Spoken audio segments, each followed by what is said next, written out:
Bom, boa tarde a todos. O meu nome é Tiago, o meu grupo é composto pelo Giovanni, Ana Maria e o Tobias. E o nosso projeto é o projeto da transmissão Dynamo. Pode passar.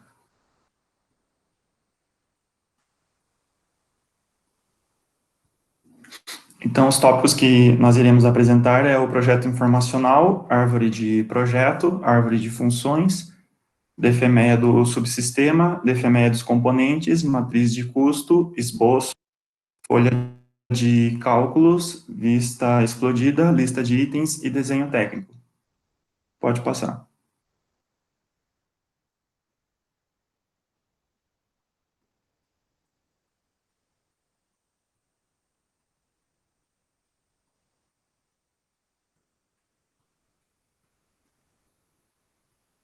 Bom, nós escolhemos o projeto Dynamo, onde estão desenvolvendo um protótipo veicular de alta eficiência energética.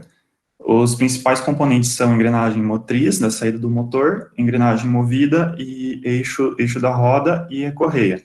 Então, nos foi dado informações do motor e da engrenagem motriz. Então, são elas, motor sem carga, tensão de 36 volts, corrente de 2 amperes e rotação de 3.250 RPM. Com carga, são torque de 2,8 Nm, rotação de 2.700 RPM, potência de 800 watts, corrente deve ser menor ou inferior a 28,8 amperes, e eficiência energética de 78%. Pode passar. Então, os desenvolvedores nos deram algumas informações da engrenagem motriz. São elas o diâmetro externo de 25 milímetros, espessura de 3 milímetros e 11 dentes. Então, nós temos como objetivo dimensionar a engrenagem da roda e da correia para um protótipo de cerca de 100 quilogramas. E algumas observações assim que nos foram repassadas é que a distância entre os eixos não deve exceder 400 milímetros por uma limitação de espaço, e a velocidade mínima da roda deve ser de 30 km por hora. Pode passar. Então, em contato com o cliente, foi repassado o modelo estrutural do veículo. Pode passar. Boa tarde a todos. Eu vou falar um pouquinho da árvore de projeto. A árvore de projeto ela dá uma noção da hierarquia do nosso projeto. Então, nós temos como sistema o nosso carro, que é o carro de Dynamo. Como subsistema, nós temos a transmissão. Essa transmissão se divide nos componentes roda motriz, roda movida e corrente.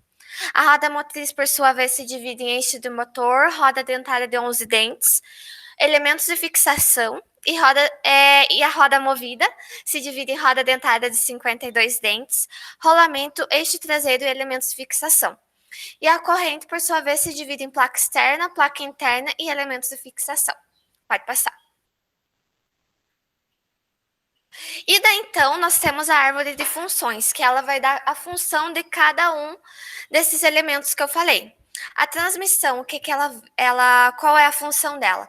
Transmitir a energia mecânica do motor para a roda motriz do veículo. E quais critérios que ela deve atender? Velocidade, a distância entre centros, eficiência e carga embarcada. Pode passar. Árvore de Pode passar. Aí aqui nós temos, né, também como no sistema de árvore, né, que a locomoção é o principal, depois transmitir energia mecânica e por assim fornecer movimento ao veículo, obter maior eficiência energética, suportar o peso de 100 kg, transmitir torque motriz para R1, tracionar a corrente, transmitir o movimento da corrente para a roda, minimizar atritos de rolamento, suportar a transmissão estrutura e transmitir movimento para R2. Vai passar. Boa tarde a todos. Então, eu vou falar um pouco sobre o DFME do subsistema, que é a análise dos efeitos e modos de falha do projeto, que a gente fez de acordo com a norma SAE J1739. Então, o projeto, como já foi dito antes, consiste em um subsistema que vai ser implantado no veículo, que é o sistema. Então, o que é um DFMEA, primeiramente? O DFMEA é uma ferramenta muito útil para a realização de projetos, porque ela permite identificar quais os tipos de falhas que podem cometer um elemento e ajuda dessa maneira a evidenciar qual é o efeito que essa falha, se ela ocorrer, pode acarretar no nosso projeto para a gente poder arrumar depois. Então, a gente fala de severidade. Segundo a norma SAI J1739, a severidade verifica o critério, a gravidade ou a severidade do efeito. Daí classificado de 1 menos severo até 10 a maior severidade. Agora eu vou falar um pouco sobre algumas funções da transmissão. Fornecer movimento ao veículo. Os efeitos tanto engripamento quanto a quebra de transmissão ali em cima, que estão com severidade 8 e 10, são efeitos que afetam a função primária, o movimento do veículo. Porém, eles têm um peso diferente devido à intensidade da falha causada, porque o engripamento ele não vai causar uma parada total do sistema, ele vai só atrapalhar o movimento do veículo, enquanto a quebra da transmissão ela vai obrigar a substituição do elemento, além de ser a quebra sempre é um ocorrido inesperado.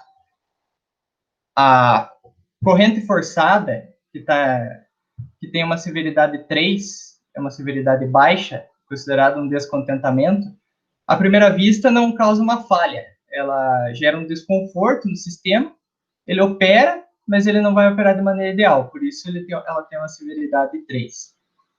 Indo para a próxima função, que é obter maior eficiência energética, a gente chega nos efeitos de velocidade abaixo do requerido, que tem uma severidade 7, é uma degradação da função primária, o sistema vai operar, mas vai operar com nível reduzido. E, de novo, a quebra da transmissão, que eu já havia falado antes. A próxima função é suportar um simples. O efeito que pode ocorrer isso é a quebra da transmissão de novo, como eu já havia explicado antes. E, por fim, a função estabelecer relação motor-roda, que o principal é a velocidade abaixo do requerido, degradação da função primária de novo, e a quebra de transmissão, que já havia sido explicado. Pode passar.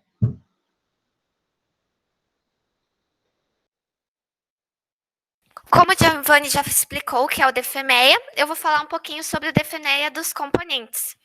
Então, a gente analisou cada um dos componentes no nosso sistema de transmissão e analisou qual seria o potencial módulo de falha e também o que a gente poderia fazer para prevenir isso.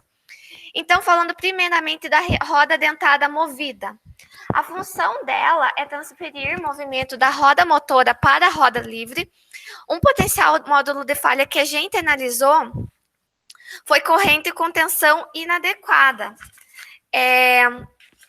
E a gente viu que a gente pode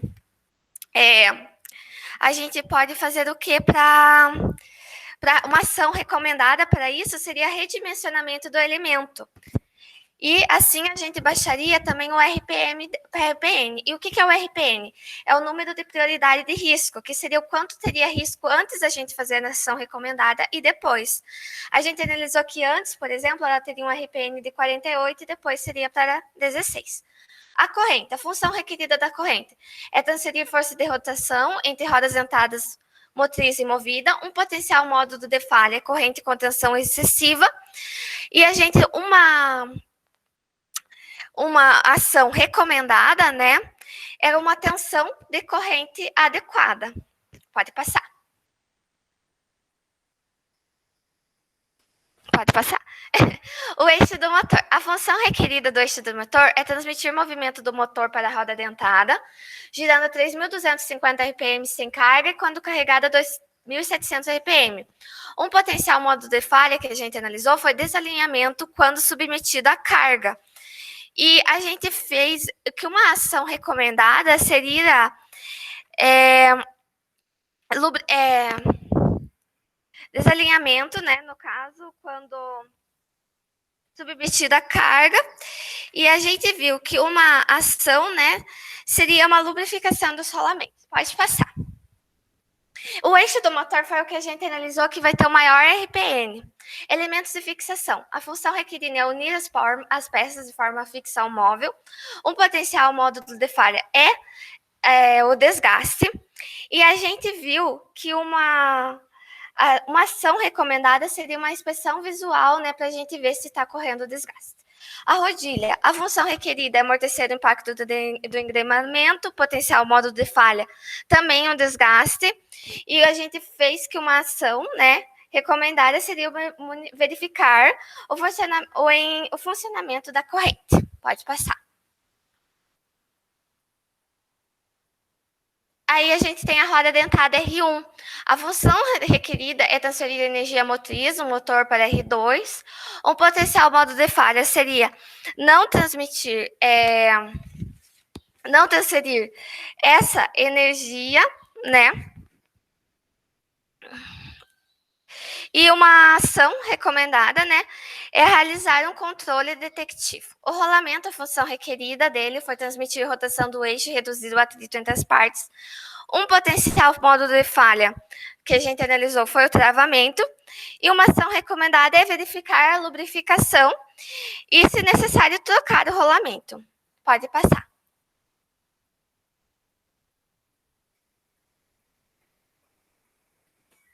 Pode passar.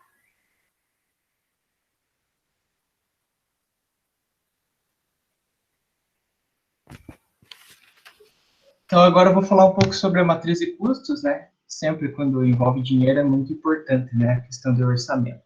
Então, primeiramente, o que é uma matriz de custos? A matriz de custos, ela nos ajuda a levantar os custos totais de cada componente e apontar o impacto que esse componente vai ter em relação ao custo geral relativo de acordo com a severidade desse elemento. Então, dois dos nossos mais importantes componentes estão com custo zero, porque o cliente informou que já possui esses componentes, então não é necessário realizar essa compra. A gente pode notar ali na coluna do custo geral relativo, que a roda dentada R2, que é a movida, e a roda livre, elas se destacam nesse custo geral e possuem uma severidade elevada. A gente consultou o cliente de novo e a gente decidiu que esses elementos não vão ser barateados porque eles com materiais de qualidade inferior, porque eles são muito importantes para o sistema. Nos demais elementos, o eixo traseiro, rolamento e corrente, eles possuem um custo geral relativo baixo, se comparado à roda dentada R2 e à roda livre, só que mesmo com esse custo geral relativo baixo, não significa que são produtos inferiores, só são produtos mais baratos mesmo que a gente conseguiu encontrar no mercado. Um adendo em questão da corrente, quando a gente pesquisou sobre a corrente, tinham várias variedades de corrente, tinha opções de alto desempenho que podiam chegar a R$400. Só que era completamente desnecessário para a aplicação que a gente tinha, e daí a gente usou a padrão DIN, que já tinha sido dada pelo cliente. Pode passar. Então, o esboço. Primeiro, o esboço é uma imagem que remete ao sistema idealizado, pode ser feito por CAD ou manualmente, no nosso caso a gente fez manualmente. Ele serve para facilitar o desenvolvimento do projeto, melhorar a comunicação entre os projetistas e com o cliente.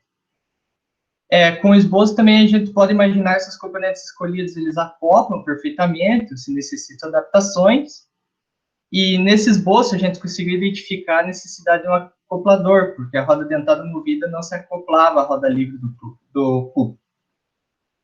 Pode passar.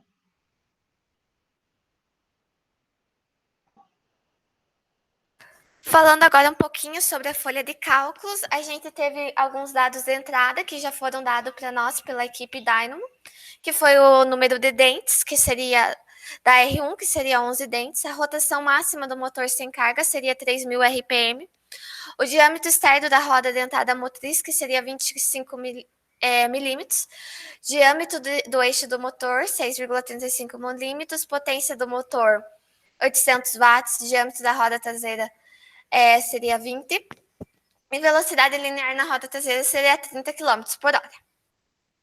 Aí a gente realizou os cálculos relacionados à corrente. A gente calculou a tração na placa externa, a gente calculou a eficiência na corrente, a gente calculou a distância entre centros e a gente calculou o número de elos. Pode passar. Na tração na placa externa, a gente calculou primeiro a força centrípeta, né? Que a gente fez a massa vezes a velocidade ao quadrado, que deu 9,36 newtons. A gente calculou a força efetiva de tração, que no nosso caso deu 261,53 newtons. A força total de tração, que a gente pegou e somou a força centrípeta com a força efetiva, que deu 270,9 newtons. E a gente também calculou a velocidade na corrente, que deu 3,06 metros por segundo. Pode passar. E a gente calculou a eficiência na corrente. E a nossa eficiência, ela é dada em função da potência e das perdas por atrito. Então, a gente calculou aqui as perdas por atrito, né? Que deu 0,028 kW. E a gente calculou, né, a nossa eficiência. Pode passar.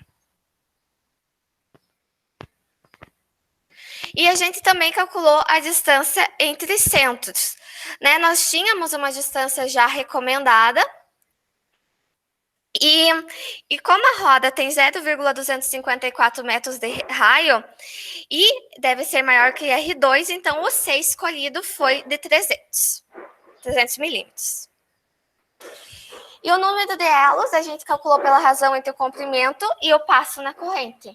E o nosso número de elos, a gente escolheu como 120, como deu 128,53, a gente escolheu 129 elos. Boa tarde a todos. Vou falar dos cálculos em relação à transmissão. E isso envolve rotação, velocidade e também vou falar do eixo. Sabe-se que a rotação do motor mínima lá era em torno de, com carga, em torno de 2.700 RPM e variação de 4%, então eu peguei o valor abaixo, que seria 2.592 RPM. Então essa é a rotação do motor. A gente quer a velocidade final na roda, que é a mesma velocidade do veículo, eu diria, em km por hora, de 30 km por hora. Fiz essa conta para achar o RPM no eixo da roda traseira. Com esse RPM da roda traseira e o RPM do motor, a gente definiu uma relação de transmissão que entregasse, então, a velocidade que a gente queria, de 30 km por hora. Só que deu uma relação de transmissão maior que 7, que não é convencional, não se convém, sugerida uma menor. Então, a gente foi pesquisar essa roda dentada traseira e encontrou no mercado uma de 55 dentes, refez as contas, achando uma relação de transmissão de 5, que é ideal. A gente gerou dados de velocidade, entrou em contato com a equipe, eles aprovaram, então a gente decidiu utilizar essa.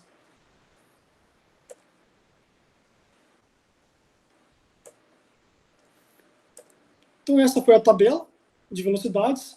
Aqui a gente colocou na tabela uma faixa de 100 a 2.500 RPM, em que o veículo vai trabalhar com uma rotação variável, né, em função da aceleração ali que o piloto exigir. Esse gráfico dá uma equação da velocidade em função do RPM.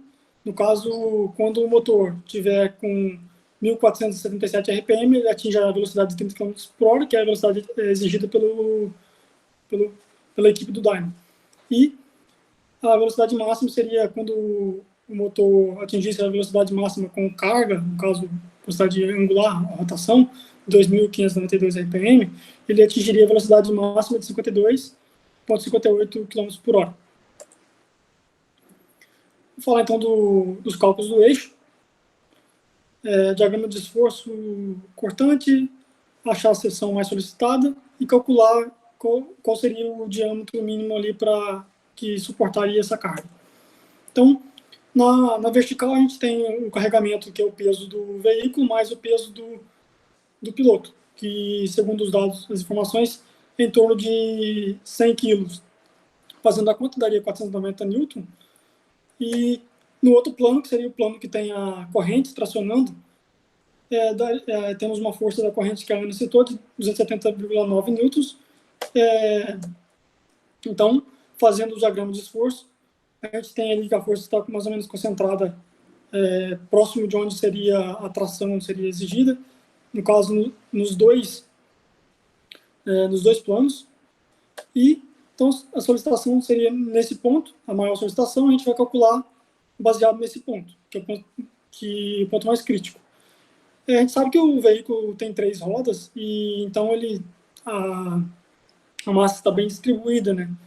E, portanto, o diâmetro que aguentaria para o material que a gente escolheu seria de 2 milímetros, lá na roda traseira, né? Só que o diâmetro que a gente escolheu para comprar é um diâmetro de 10 milímetros, diâmetro do eixo, né? Comprar o eixo de diâmetro de 10 milímetros, isso. E, então, suportaria perfeitamente aí essa exigência.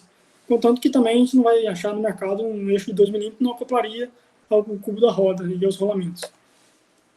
Essa seria a vista explodida do nosso... só um minuto que está atrasado aqui, o slide. Isso. Essa seria a vista explodida da nossa solução, que seria ali, tem as porcas, os rolamentos, o eixo, o cubo da roda e as rodas dentadas, tal como a corrente. E também o acoplador, que o Giovanni citou lá anteriormente, que eu vou mostrar a seguir com detalhes. A vista explodida, ela gera uma lista de itens. Só um minuto, está atrasado o slide.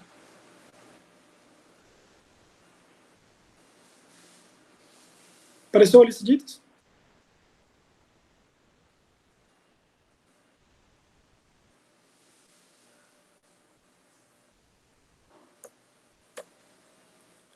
Enfim, agora apareceu, né?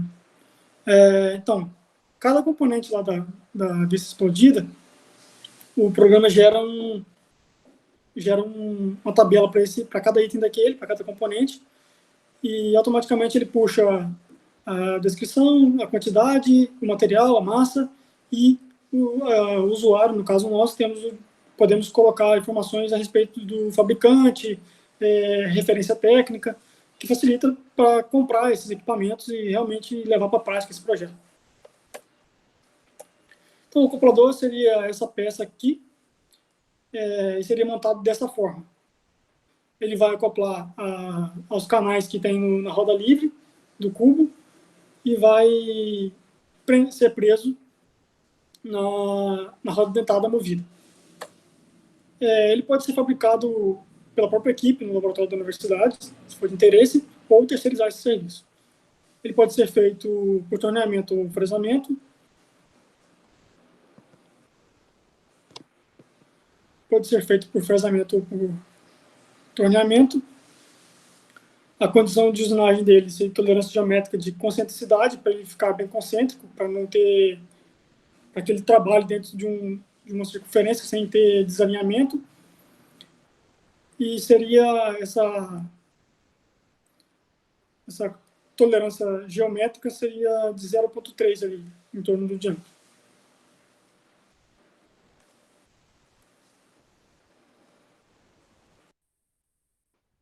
Então, agora eu vou falar um pouco sobre o eixo traseiro. Essa é a representação em 3D do nosso eixo. Pode passar tudo isso. Então, para a escolha do eixo traseiro, a gente escolheu o aço SAI 1045, porque ele é o aço mais utilizado para eixos. É um aço de média solicitação. E, se não for suficiente, pode ser realizado o tratamento térmico nele, de preferência temperatura total, para aumentar a resistência dele, a tensão de ruptura, que aumenta a 735 megapascal, mais ou menos. A temperatura total, só para deixar mais claro, é o aquecimento e esfriamento rápido.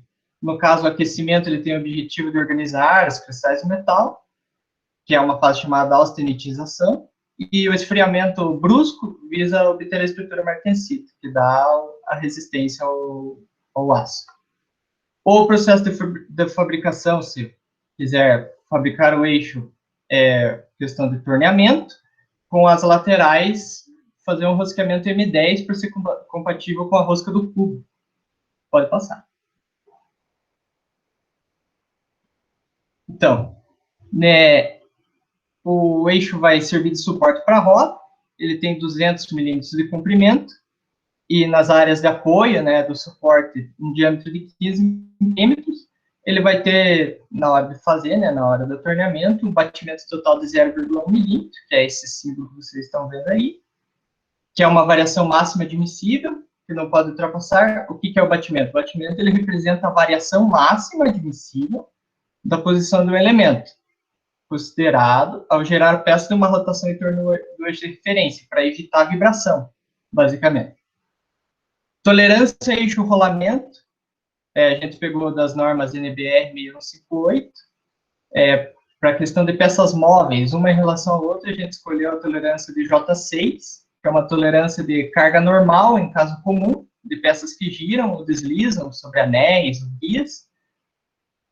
Como que deve ser feito o encaixe de eixo rolamento? O encaixe deve ser feito ajuste com folga no anel interno e ajuste por interferência no anel externo, devido à carga ser estática no anel interno e rotativa no externo.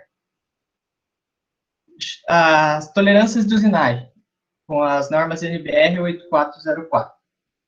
Na questão de necessidade de usinagem, que é este símbolo que vocês estão vendo ali, com 1.5 em cima, é uma superfície usinada, sem maiores detalhes, e os riscos de ferramentas são bastante visíveis. Esse 1.5 é a rugosidade. A rugosidade é 1.5 micrômetros, ela é padronizada, ela serve para assentos e rolamentos em eixos com carga pequena, eixos e fornos para engrenagem, cabeça de pistão, entre outros. Por fim, por mais que a gente não vá fabricar o eixo, é bom ter em mente como que pode ser feito para o objetivo do projeto, a fabricação correta dele, porque a gente pode evitar problemas como desalinhamento, queda de rendimento, quebra do sistema, e talvez se o cliente quer mesmo fabricar, a gente já tem as instruções mais básicas para ele começar a fazer. Pode passar. Então, aqui é só um detalhe do eixo, mostrando as tolerâncias, tanto as tolerâncias de usinagem, quanto as tolerâncias de medida. Pode passar tudo isso.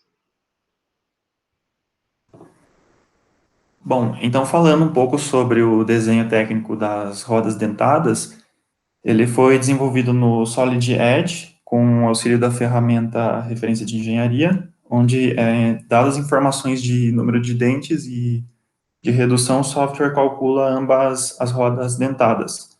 Pode passar. Então, o processo de fabricação é por fresamento. O material a ser utilizado, assim como no eixo, como o Giovanni falou, é o aço 1045. Aí, para as tolerâncias dimensionais, foi utilizado como base a tabela 7-9, que é de descrição dos ajustes do livro de elementos de máquinas de Shigley. Então, para os furos da roda, é importante um ajuste com uma pequena folga para garantir uma montagem fácil, né? Então, a gente utilizou como H9. E para as demais tolerâncias foi admitida uma precisão mecânica corrente, né? Uma tolerância normal, que é de acordo com o processo de fabricação. E para as tolerâncias geométricas, as de circularidade 0,3 e 0,2 garante um correto engrenamento entre os dentes e a corrente. As tolerâncias de concentricidade, de 0,5 em ambas as peças, garante uma correta coincidência com o eixo das peças projetadas. Aí, para a rugosidade, conforme o Giovanni falou, rugosidade média, um valor de 3 micrômetros foi o suficiente, tendo em vista o processo de fabricação e de aplicação da peça. Pode passar. Aqui nós temos uma vista da roda dentada movida, que também é o mesmo processo de fabricação, as mesmas materiais. Pode passar.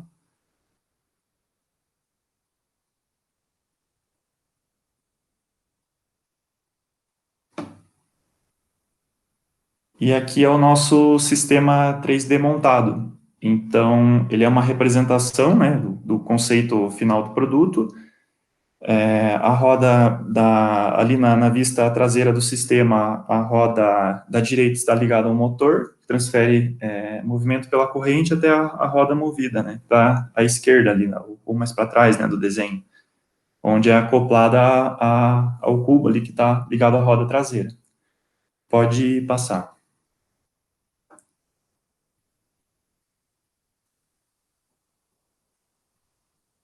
Aqui é uma animação da vista explodida. Pode.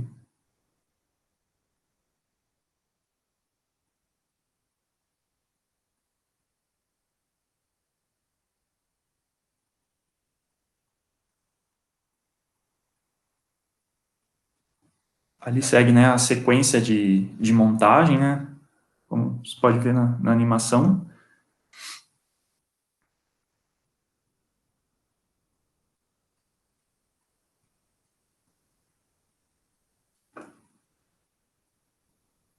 E aqui é a animação do eixo traseiro da roda, né? Onde a gente observa ali que... Deixa eu esperar carregar um pouco. Isso, onde as forças ali, aquelas duas forças são referente ao garfo, né, do veículo.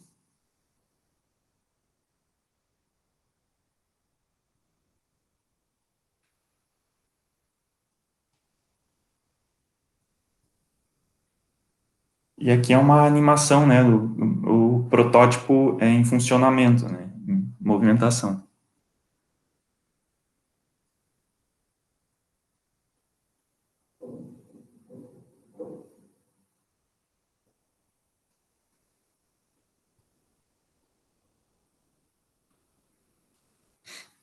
Então, seria isso, pessoal. Obrigado pela atenção e ficamos abertos a dúvidas.